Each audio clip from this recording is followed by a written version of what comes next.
Before we open God's Word, we want to open ourselves, right? Let's pray. Help us again, O Lord, to stand under your Word if we are to understand it. Speak to us, whether it's in a whisper or shouted from a steeple.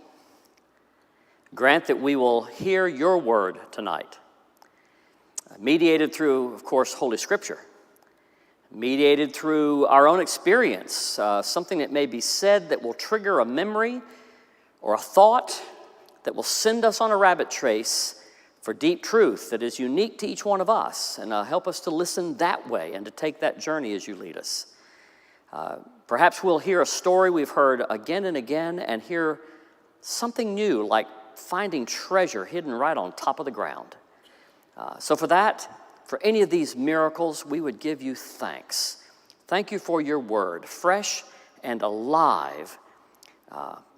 And because of that, so are we. In your name we pray. Amen. All right, let's dive in.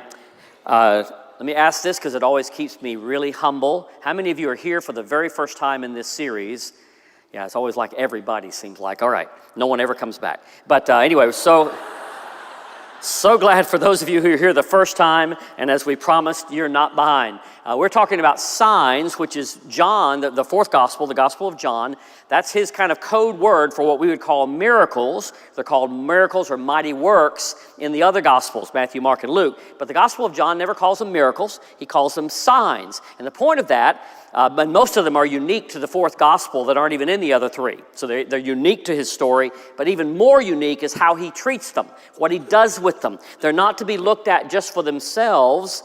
They're more like windows through which you're supposed to even see some other deeper truth. The Gospel of John makes it very clear at the end, these signs were written so that we might come to believe, and in believing find life in his name. So the signs are not just mighty works, though they are, they're also trying to reveal or tell us something unique, each of them, about who Jesus is and the path to finding real life connected to the Father through Jesus Christ. So they're miracles for all of us who witness them as well as the people who receive them. Some of them are healing miracles, some of them are nature miracles, but they're all signs. And one of the ways to misunderstand, to mistreat, and to miss the sign totally is to focus only on the sign and not look through it to what's on the other side of it. You know, the sign itself, that again, we said this one night earlier, but none of you are here apparently. The sign to Disney World is not the same as having been to Disney World. So these are signs, but they point to something even beyond themselves. So that's what we're studying this season. Tonight, there have been 3 of them we've already done. Water turned into wine, the healing of a politician's son, the healing of a blind, lame, dry man, last time we were together. And tonight, there's 2 of them put together. I hope it'll make sense within the hour why I put them together. And it isn't just because we had only 6 sessions and I had to put 2 together. There's actually a reason, I think.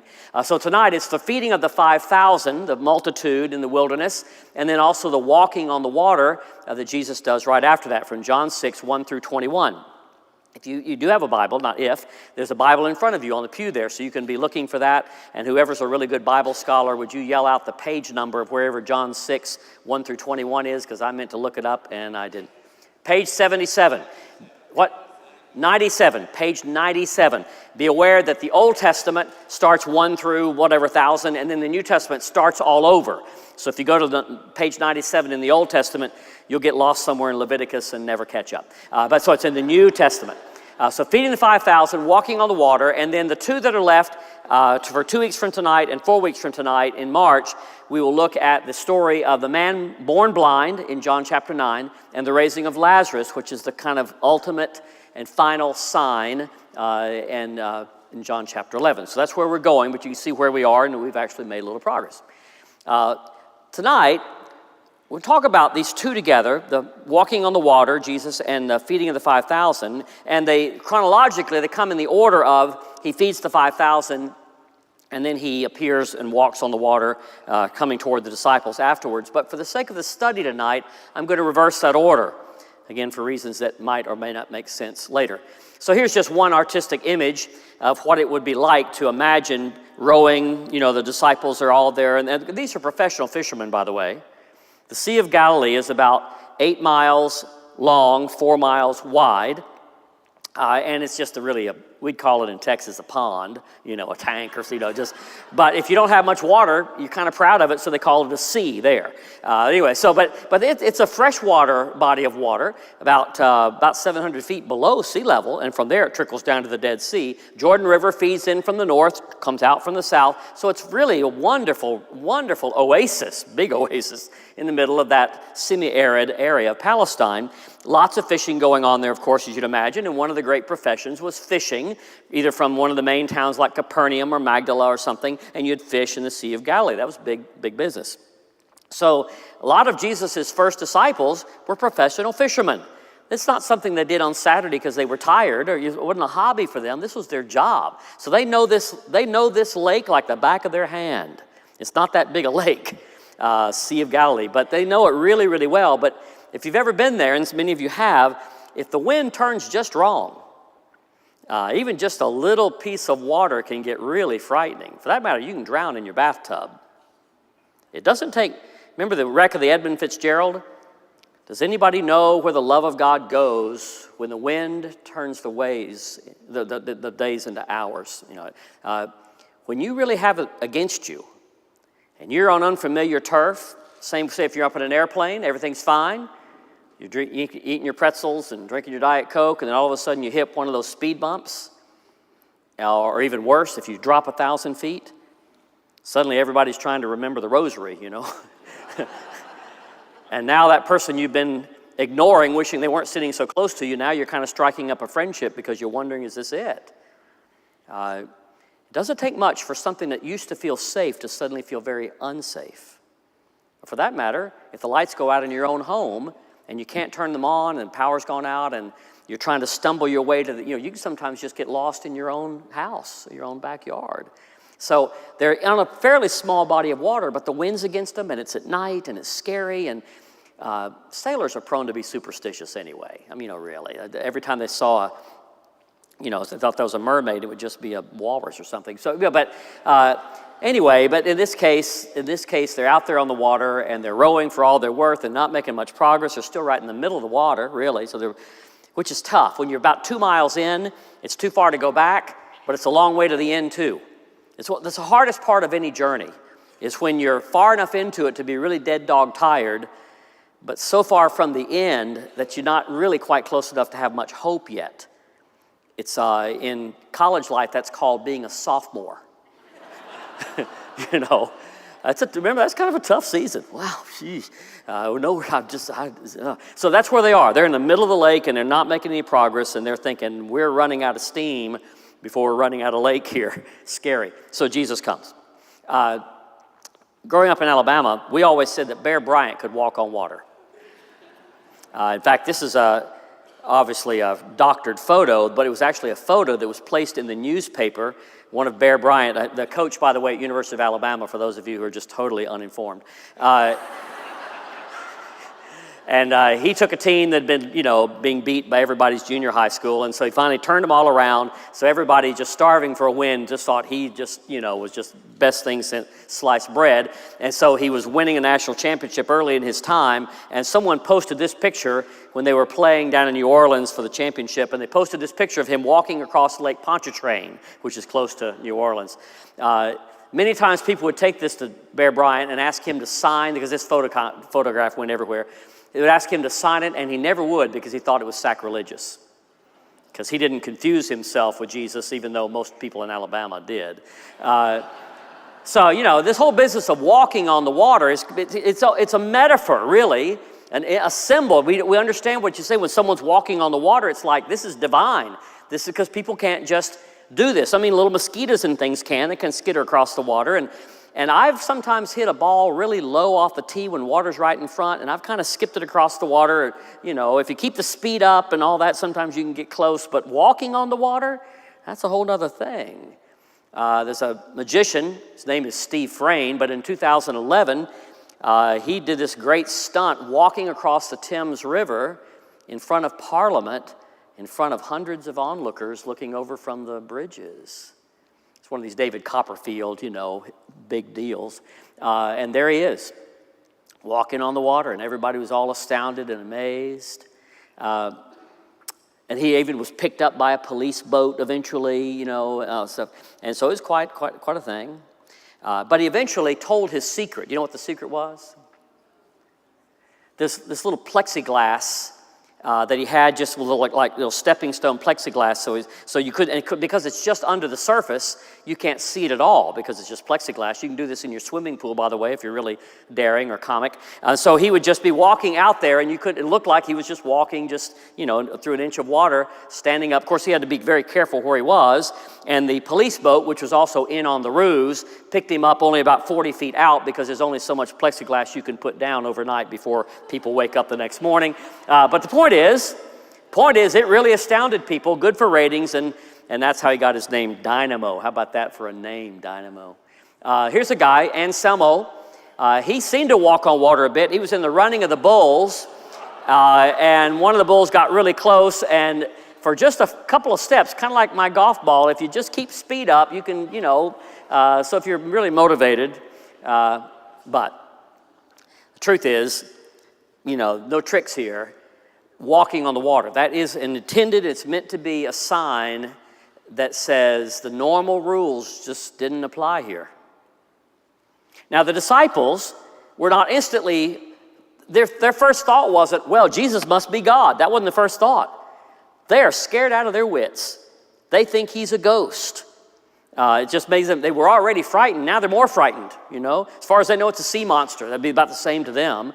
But point is, this is a suspension, some temporary suspension of the natural law. My mother used to make sure that we had to have all of our food eaten, the green stuff, before we could have dessert. It was like it was the 11th commandment. And I remember one night, for reasons I'll never really quite know, but for some reason she suspended the rule, and we had ice cream before our meal, which has probably contributed to me being ruined. But the point is, and she said, I made up the rules, I can change them. I do remember that. Never happened again, by the way. I guess it was a sign. But I think when you have something kind of what we call a nature miracle, it may be God's way of saying, look, I made up the rules. And if for reasons that are only wrapped up in the mystery of who I am, I decide to suspend them, then I can. But now God doesn't do this very often. And well, it doesn't. I had a lot of scientist friends, people like they who are in NASA, who said, were it not for the predictability of the cosmos, we would not have been able, if you couldn't predict that the moon is going to be right about there, and that gravity is going to work each time. What about if it just, maybe not today. Because things work in order, because normally the order is preserved, imagine the chaos and the uncertainty if it did not. You have little movies and they sometimes try to take off on someone suddenly having divine power, and they use their power to kind of pull the moon closer to make their girlfriend fall in love with them and all that stuff. But then as a result, they throw off the tides all across the world. And, so the truth is you don't suspend the natural order very often, or it sets in motion so many other things. But for whatever reasons, God on an occasion, and they're rare, apparently suspends the order because God can. Doesn't have to ask permission, not up for a vote. God can. And when God would do it for something that unusual, it must be something to really pay attention to, because it's something that we're supposed to not miss, because it's probably not going to be repeated. So this story is actually told also in both Matthew and Mark. And they have a lot of similarities. I've given the text there in Matthew and in Mark where you can find these, but look at the enormous similarities. And in all three of these cases, Luke doesn't have this story, by the way. Luke does have a story about Jesus calming the waves, but in that case, he was asleep in the back of the boat, and the disciples woke him up in the middle of the storm, and they said, don't you care? And he calms it down and calms them down. So he has a sort of similar story, but he doesn't have this walking on the water story because he was already in the boat there in Luke. But in Matthew, Mark, and John, look how much they have in common. It's right after they fed the 5,000, or he fed the 5,000. It's the Sea of Galilee both times. Rough seas and adverse wind, it says that. Jesus comes walking on the water. The disciples are terrified. They think he's a ghost in every case. He says to them the same thing. It's me, don't be afraid. He says the same answer to them. I mean, this is the same story. Matthew alone has Simon Peter say, hey, Jesus, could I do that? So that's only in Matthew. That was always Peter. I love this about Peter. Always his foot in his mouth, you know. Anyway, so they said, let me try it. And Jesus said, okay, come on. He does. You remember what happened? He got started, but then he couldn't find the plexiglass after a bit. You know, he started looking at the wind and the waves and all that, and so Jesus has to rescue him at the last minute. But anyway, but up until now, they're very much the same. But I want you to notice the last bullet point. Because at the end of the story, they vary from each other dramatically.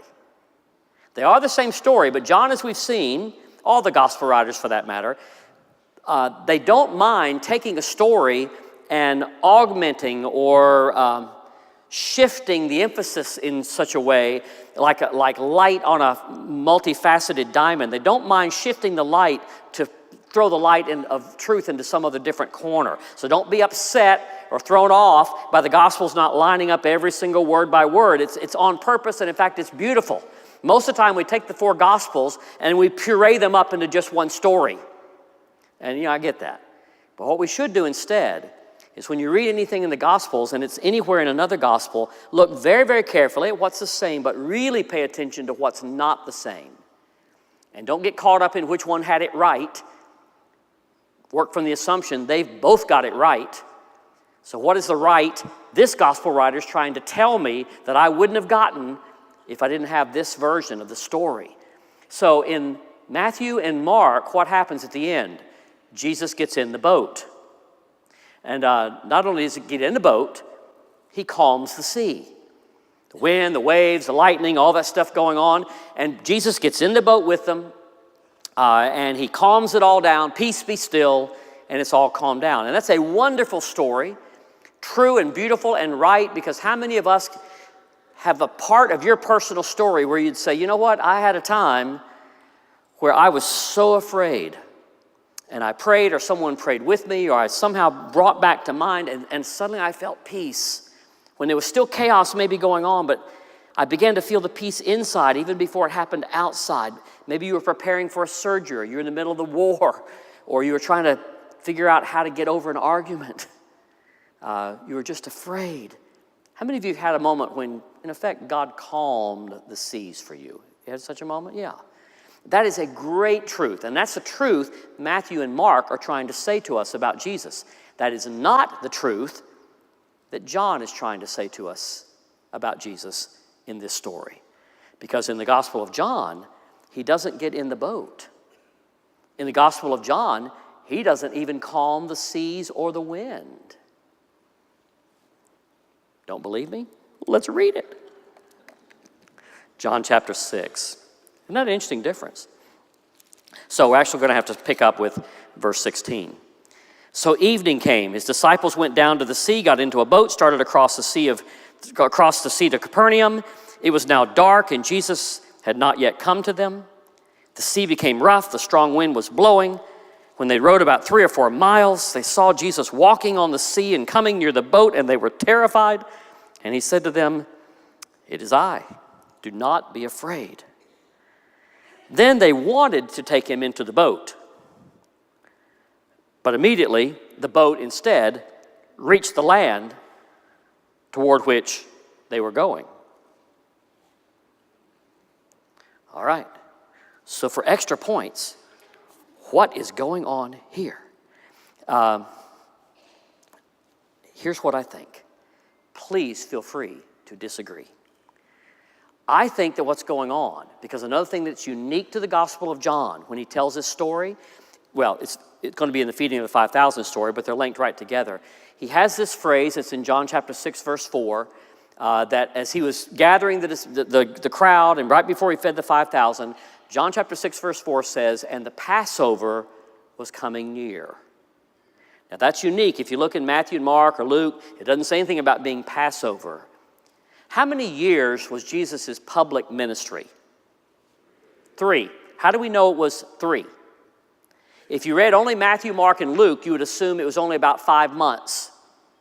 Because in Matthew, Mark, and Luke, there's only one Passover mentioned, the last fateful, final Passover, when Jesus went to Jerusalem and on that same weekend was crucified. If that's all we had, we would have really no idea how long that ministry was. We don't know for sure that it was only 3, but the reason we always say, and rightly so, 3 years is only because in the Gospel of John, we have not 1 but 3 different Passovers, which only happens once a year. So 3 different Passovers are mentioned in John's telling us of the ministry, earthly ministry of Jesus. The first one was actually back in John chapter 2, right after the water was turned into wine. It says, it's almost like a stock phrase. And the Passover was coming near, and he went to the temple, and he overturned the temple, the tables, and he cleared out the money changers, and the people began to say, well, what are you doing? And so this whole business of transforming the temple and its worship happened in the context of Passover, a story which is told in the other Gospels at the very end, but John has it at the very beginning, that particular Passover. Then this one, the feeding of the 5,000 and the crossing of the sea, again in the season, in the context of Passover. The final one, which we'll look at in another month more carefully, is when Jesus goes to the last and final Passover. But in the context of the raising of Lazarus, it is during the season of the Passover coming near. So we have 3 different Passovers. Now, why is that important? Besides that it makes 3 years or more, could have been more, but at least 3. Well, because by the time the Gospel of John was written, most people think by about 90 AD. So the Gospel of Mark probably written about 60 AD. Matthew and Luke probably about 75 AD. John, the last of them all, around 90 AD. Well, what had happened by the year 90? The temple in Jerusalem had been destroyed in 70 AD by the Romans, which for Jewish people was a pretty major crisis because you were supposed to go to the temple. I mean, this is a glorious temple, first by Solomon built, but then rebuilt, actually even more grand, by Herod the Great, who's usually not good for anything, but he built nice buildings. But he built him a great building, took 46 years to build it, and it was brand spanking new at the time Jesus was on earth.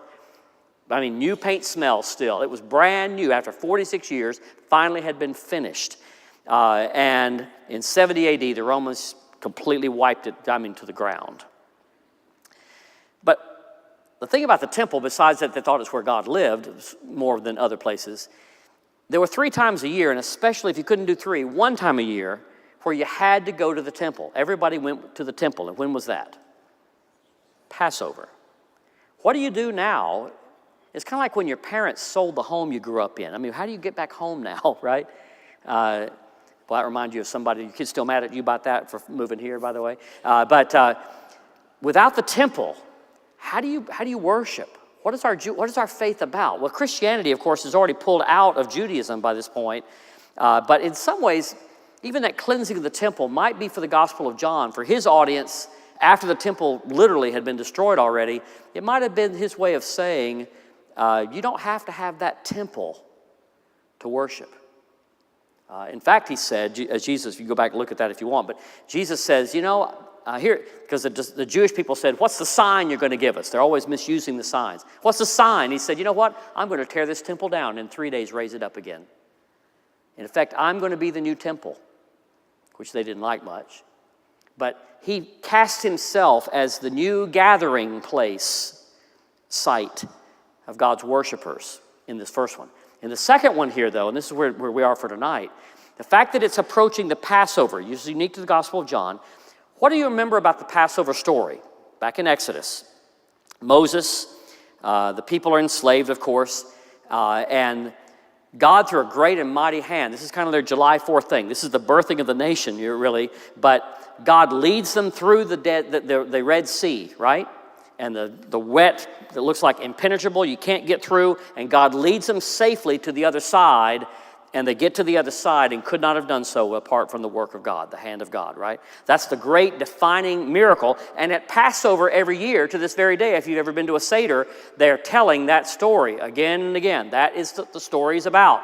We're this people that God saved and brought through and brought us to the other side of the sea. And then once they got to the other side of the sea, then they were out in the wilderness, and what happened then? How did they survive for 40 years? Manna, quail, whatever. But who gave them the manna and the quail? God. God fed the multitude out in the wilderness. When it didn't look like there was enough of anything, God always provided enough daily, so that they always made it. God brought them through the sea to the other side. God provided food for them when it didn't look like there was any or enough in the wilderness. That's the story of the Exodus. Now go back to where we are here. Jesus, in the Gospel of John, is going to appear to the disciples while they're trying to get across a body of water. He doesn't get in the boat with them because it isn't about comforting you in the storm. What he helps them to do is suddenly they're across on the other side. Does that remind you of the Red Sea? Wow, it's happened again, except he's the one doing it. And then right before that, there's a multitude out there, big bunch of folks. They've got nothing to eat. They're in the wilderness, and they've got barely anything. And Jesus provides for them. It's like manna all over again. So I think the fact that that context is there, that's part of the reason that John's telling even of the walking on the water is different, because it's really trying to picture Jesus as kind of a new Moses. So yes, it's true that God calms the storm. I'm grateful for the ones God's calmed in my life too. But from the Gospel of John, here's what I'm trying to think about. What have been the times when I didn't think I was going to make it to the other side? When I thought I was just all out of gas? When I thought there was no way to get from where I am to where I'm trying to go? I can't figure out how to get there. And now looking back, and sometimes it happened immediately. In my memory, it's always immediate. Sometimes I realize now that when I couldn't have done it in my own strength, God has somehow brought me to pleasant places I could not have dreamt. Couldn't have deserved, couldn't have earned, couldn't have gotten there on my own. And now I realize, wow, look what God did. I have woken up at times and found myself on the other side and not exactly sure why, like a child being carried that fell asleep at one place and waking up in their own bed. Has that ever happened for you? Did you ever wake up from a surgery as if you'd come out of a coma? Do you ever get through a really hard time, maybe a business adventure or a relationship squabble or just some dark, depressive time in your life? And looking back now, do you realize that God is the one who brought you through? And now you see it? That's, I think, what John's trying to give us in this particular story. And part of where I know this is also true is a little verse tucked away in John chapter 6, verse 20. Jesus identifies himself when he's walking on the water to them. And in verse 20, he says, "And he said to them, 'It is I, do not be afraid.'" Does anybody have a version of the Bible that says anything different than that? His answer to them, besides the "do not be afraid," the "it is I." What else do you have? I am here. And Sharon actually has one that just says, "I am." You're probably reading directly from the Hebrew, probably. What a scholar. Because that's exactly... Actually, the Greek, the original version, the Greek, says, Jesus appears and he says, "I am. Don't be afraid." Now, you know, when you're trying to translate it, you're trying to say, okay, that's awkward. Let's turn it into a sentence. So you have to turn it in without getting a B on your 101 English paper. But actually, the word there is, "I am. So don't be afraid." Now, we're familiar, we're going to look at this in a moment, with the feeding of the 5,000. We're aware that there are 7 times in the Gospel of John where Jesus says, "I am," and then he fills in the sentence. "I am the bread of life," we'll look at tonight. "I am the living water. I am the way, the truth, and the life. I am the resurrection and the life. I am the sheep. I'm the gate for the sheep. I am the good shepherd," right? You see these "I am" stories that we know. But you know what? There are 23 times in the Gospel of John where Jesus uses an "I am" statement. 16 of them, however, don't have anything on the other end of the "I am." Just like this one, the first one's actually in chapter 4, but just like this one, frequently in the Gospel of John, if we were reading it in the original language, what we'd hear is Jesus punctuating the story by just saying, "I am, I am." Now, why would that have anything to do with Passover, of John's particular way of telling it? Well, because of this. The word "I am" is actually transliteration, I suppose, of the Hebrew, sometimes pronounced, these four letters, the tetragrammaton called, these four letters in Hebrew starts with this yod, hey, vav, yo. If you were to try to pronounce that out, you could call it Yahweh, or sometimes the two of those characters, or depending if you're a more Latin version, might be Jehovah. But actually, in the Hebrew, it's just the four consonants. The vowels are not supplied. So our words of Yahweh or Jehovah are actually taking the vowels from another Hebrew word, Adonai, which means Lord. And the way you come up with Jehovah or Yahweh out of those four letters is to take vowels from another word and put it with it. Now, it may seem strange to you, but the reason good Jewish people then and now would not try to pronounce that name out loud, the reason they put artificial vowels with it to come up with something kind of close, is because they believed that God's name was so holy and sacred, so wanting to make sure they would not take God's name in vain, that they don't even say it out loud. In fact, they would not even say Yahweh or Jehovah. Even with the vowels barred from the word Lord, that's still too close. So if you go to a Jewish synagogue or temple now, they'll often talk, when that word comes up in a Torah reading, they'll just say the name. But they don't say what the name is. I grew up thinking that taking the Lord's name in vain was just offering a four-letter word at the wrong place, you know. And that is one. But the Jewish people, with so much respect for God, believe that you can take the Lord's name in vain by just simply taking it too lightly, treating God too intimately, as if God is not God. And I think there's something for us to learn there. They just wouldn't even say God's name. It was too holy, too sacred. And here's the text. In Exodus chapter 3, Moses is out in the backside of the wilderness again, and that's where God meets him. And Moses said to God, because God's saying, go back and set my people free. He's saying, if I come to the Israelites and say to them, the God of your ancestors sent me to you, they're going to say, well, what's his name? What do I say? God said to Moses, tell him I am, which is basically what it was. In other words, I'm not a noun, I'm a verb. I am. He said further, this is what you'll say to the Israelites. I am has sent me to you. And God also said, this is what you'll say.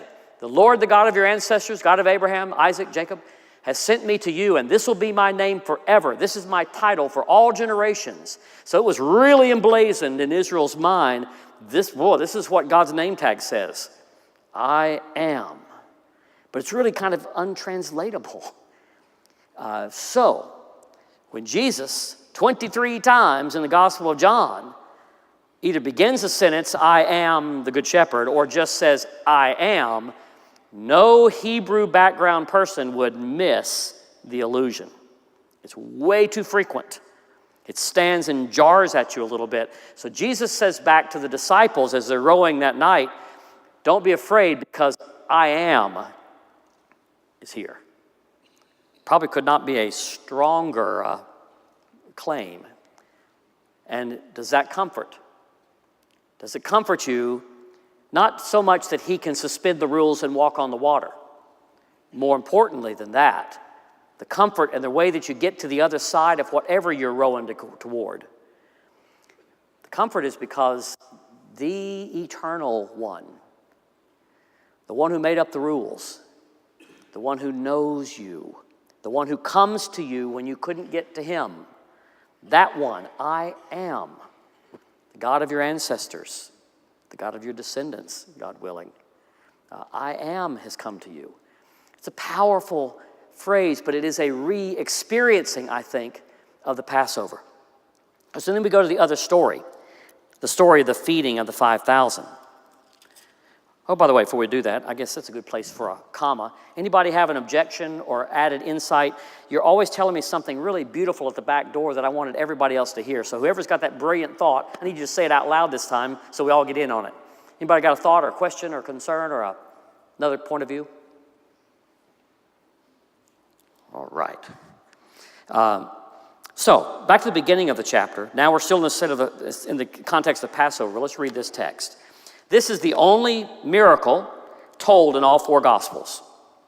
The only story of Jesus' mighty works that is the same in all four Gospels, which is amazing.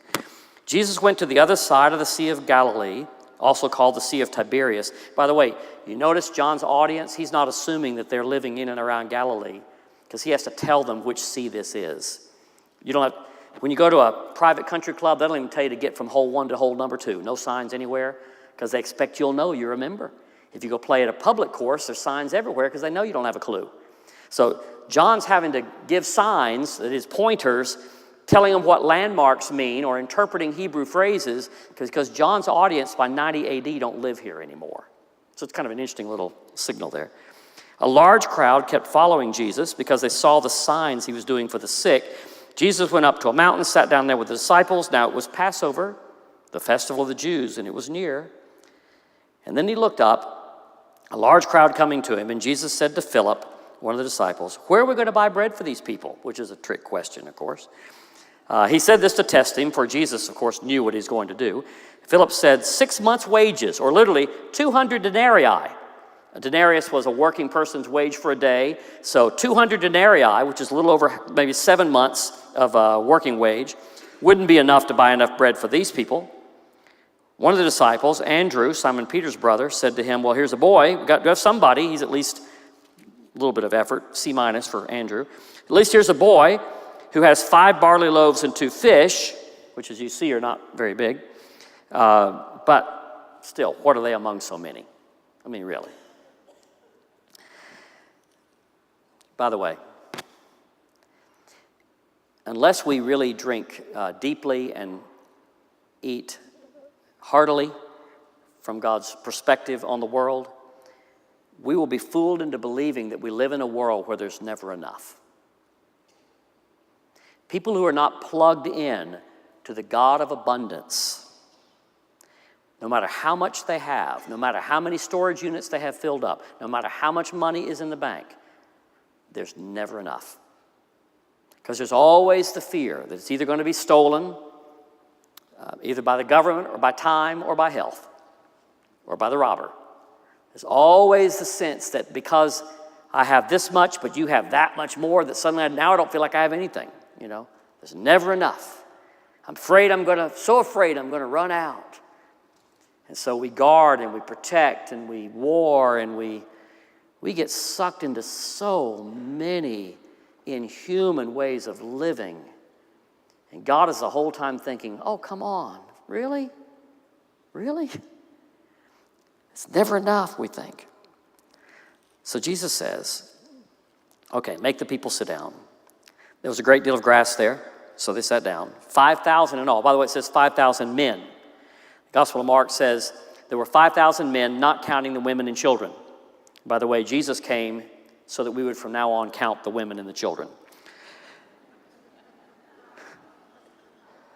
Then Jesus took the loaves, and when he had given thanks, he distributed them to those who were seated, and so also the fish, as much as they wanted. And when they were satisfied, he told his disciples, "Now gather up the fragments left over so that nothing is lost." And they gathered them up, and from the fragments of 5 barley loaves left by those who had eaten, they filled 12 baskets. In other words, a good heavy load on the back of each disciple who didn't think it could be done. One for each of them. And when the people saw the sign that he had done, they began to say, "Whoa, this is indeed the prophet who has come into the world." Israelite expectation was that one day another Moses would come. Whoa, here he is. But Jesus realized that they were about to come and take him by force to make him to be a king, so he withdrew again to the mountain by himself. So where are they? Well, feeding the 5,000, once again, a lot of things are similar to the other stories. These 3 other times that it's told, 5,000 people, 200 denarii, 5 loaves, 2 fish. He takes what was given, he thanks, he blesses, he distributes. That motion is the same. The crowd is completely satisfied, and there are 12 baskets left over. This is absolutely the same story. Those things are in common. Well, what's different? What's unique in this particular story? Once again, the setting is the Passover. We don't have that before, and I'm sure that we have in John an effort to say, this is just like Moses, who through the Passover, God protected them in the wilderness. It's that going on. You also have here, unique to John, that when the people were fed, they were amazed by the sign and tried to make Jesus king. You don't have that in the other Gospels. Now, why would they want to try to make him king? What? They were expecting a king. Well, they wanted a king anyway, so yeah, for sure we'd like to have a king, and this is a good way. This is a good one. This particular king is good for what, though? Don't have to get hungry. I mean, my goodness, aren't you tired of going out there and working every day and having to feed and provide and cook? And there was a time, maybe not today. Today, cooking is almost a hobby. But there was a time when it took up so much. My grandmother in her generation, preparing, cleaning up it took about most of the day just getting through from one meal to the next. It was your entire thing. And then the other people were out there working in the field and trying to make it happen. The thing is, you ever watch the little birds on the beach? They're spending all day long trying to find something to eat. I heard somebody say once that I eat like a bird, about half my body weight each day. But birds are, because they do, but they have little body weight, so don't hide behind that one. But just watch the animals who are doing what we animals used to have to do until just recently, microwaves and stuff. They spend almost all of their energy trying to find something to eat. Sometimes you have to gorge for a while because you might go for a long time before you can eat again. Now we live in a day of all-you-can-eat buffet for $5.99. Now every meal can be Thanksgiving, right? And we're paying the price for that in many ways, right? But that was not true for most everybody. So if somebody can suddenly say, you'll have all the food you ever want, it's just ATM, Yep, make that guy king. That's who I want over. It's who I want in charge of me because I'm tired of scrounging around for food. It's fear talking. It's scarcity talking. This is the guy that can take the scarcity away. And of course, they're right. He can take the scarcity away, but not in the way that they're thinking. It's striking to me that George Washington, with all the army behind him, would not accept the role of king. He thought, we already fought against one King George. We're not going to give him another one. So he finally gets elected president, the only president elected not once but twice without any opposition or any opposing vote. Those were the good old days. And they begged him to take a third term. And there was no constitutional amendment at this point saying he couldn't. And he said, no, that's enough. I'm going back to Mount Vernon. And the other King George across the pond couldn't believe it. How would anybody with the world in front of them turn it away? But that's what was different on this side of the pond. That was the whole point, right? Jesus will not get taken in by this. Oh, he is, in fact, their king. King of kings, Lord of lords. But he's not going to be coronated in this way. And the reason is he has too much more to give us. He's not going to sign this deal with us. He wants us to have so much more than just the daily rations and so that you don't have to work anymore. He wants us to find instead that I am the bread of life, not just the bread. And once again, the misunderstanding of the sign is all they can see is what's in front of them. Hey, there wasn't bread and now there's bread. And that's great, but that's not enough. The point is, what is that saying about our dependence and our joy and our gratitude? And what is it saying about trusting that we live in an abundant-oriented world? I know God loves abundance. Look how many mosquitoes God made. It's just so many. And so there is enough. There is enough. And so one of the great differences in the way John tells the story is this whole appeal to try to turn Jesus into something he's not going to be. And then there's extended dialogue all the way through the rest of the whole John chapter 6, that's not in the others, where Jesus is trying to interpret for people, don't misunderstand this sign.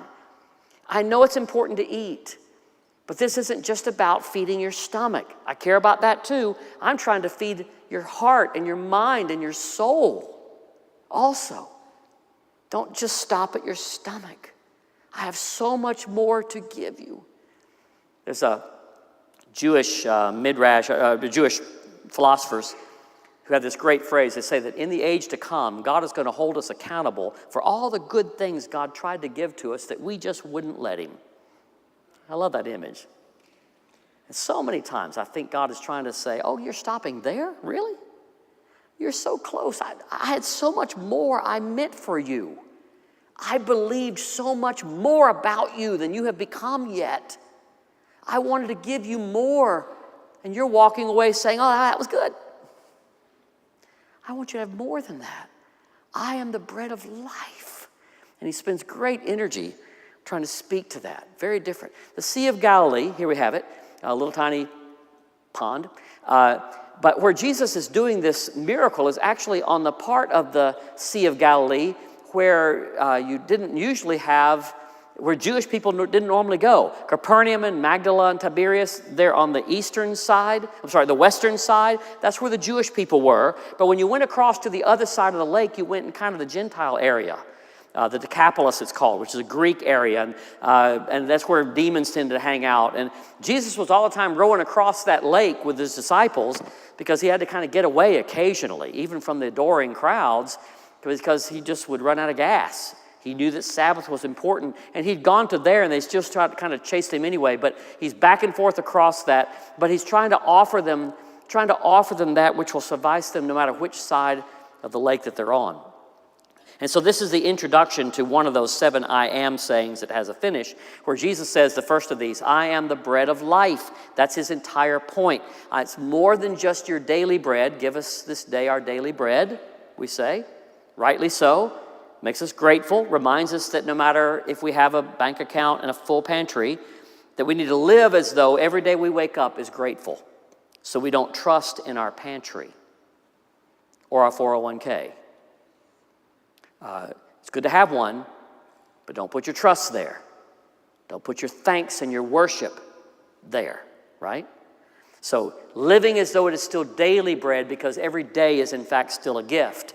Not just the bread, but the gift of life at all. I am the bread of life. And then there are these others. We're actually going to look next time at when the man born blind. It's in the context of I am the light of the world. But here are the 7 statements. We're just looking at the first one here, the bread of life. Jesus who provides everything we need. Everything we need. And the great question of this text, I think, is this. Am I going to believe that there is enough? Or am I going to be like one of those little birds on the beach, just squawking all the time, fighting with someone else for one little piece of clam? You know? How am I going to live? Do I believe that God is that big? Do I believe that God has actually wired the world around abundance instead of scarcity? Can I live faithfully and without fear? And can I live generously? Can I really believe that life is like handing a piece of candle and lighting another candle and doesn't put mine out because I light yours? Can I really believe that? Can I really live like that? Maybe the great miracle here is that they actually were all satisfied. 5,000 people all satisfied? I don't think it's happened since. This story is told in all 4 Gospels. Not in one of them does it tell how the miracle happened, right? I mean, how did it happen? He just, these little, loaves and fishes, and he starts passing it out. I'm sure the people at the back are thinking, oh yeah, I wish I'd sat on the front row. Won't be any by the time we get back here. But did it multiply right in front of them? Did everybody take some out, then next time suddenly more popped up? I mean, it doesn't even say. We don't even know. We don't know. I do know the start of the miracle was that one little kid who could also see there were 5,000 plus people. One little kid said, I know it isn't much, but what could you do with this? And that, of course, is the hero of the story.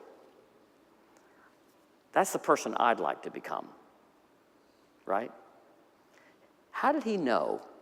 He didn't know, but how did he think that Jesus could multiply what he had? Because the miracle started with that kid.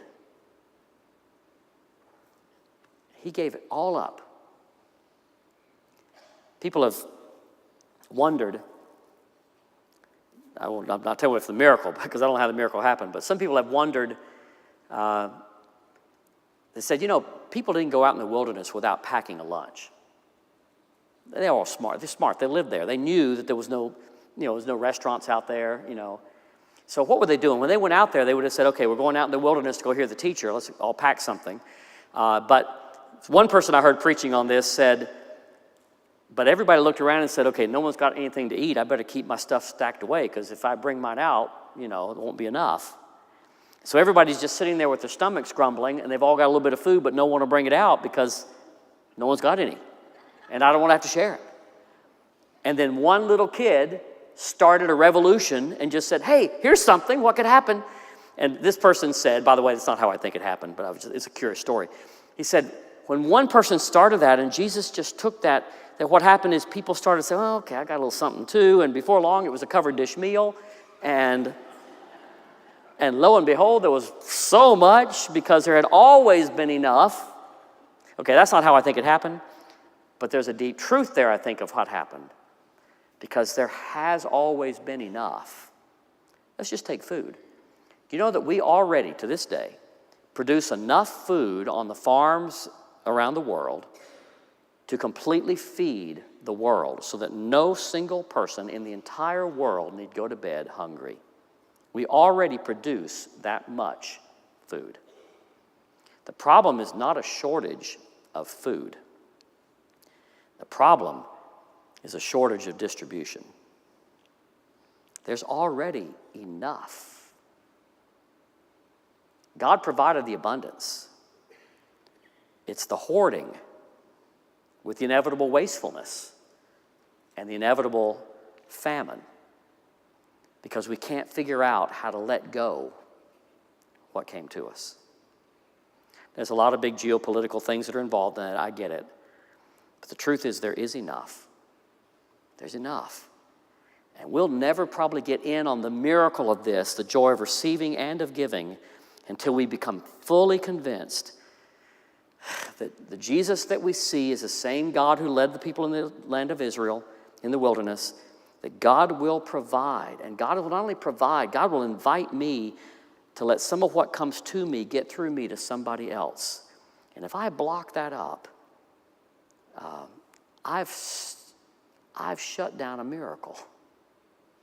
I want to live more like that little boy with an open palm and a bigger heart and just the wild belief that Jesus is actually enough. In 1965, the Rolling Stones sang, dun, dun, dun, dun, dun, dun, dun, dun, dun. There ain't no satisfaction,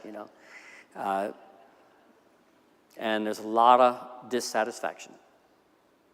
But Sheryl Crow sang 3 years ago that happiness and satisfaction is not having what you want. It's just finally learning to want what you have. It could be the beginning of a miracle, starting with this little boy, to be grateful and then to trust. Because what Jesus was trying to model, while he actually did a great miracle, he was trying to model for us the way we're supposed to live. Take what is given, be thankful, Eucharist, break it, share it, and distribute it. And if I would do that with all of God's good gifts that have come my way, all of them, there'd be enough for everybody, wouldn't there? If we would all do that, there'd be enough. And that would be a miracle. Or maybe it'd be a sign. Let's pray. Oh Lord, who are you?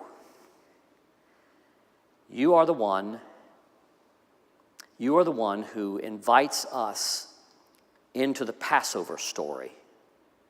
A story of a people redeemed and saved, completely a part of our own power. Preserved and made a people when we would not be a people. And not only that, besides getting us to the other side, you're a God who provides, and provides abundantly and joyously in the wild and wonderful hope that if you did that, we might too. And so, oh Lord, thank you for the times you suspended the normal rules to give us a good lesson, a window on the way things could be, should be, and still might be, if we would just let the miracle start with us. In your good and holy name, you who are I am, we pray. Amen. God bless you.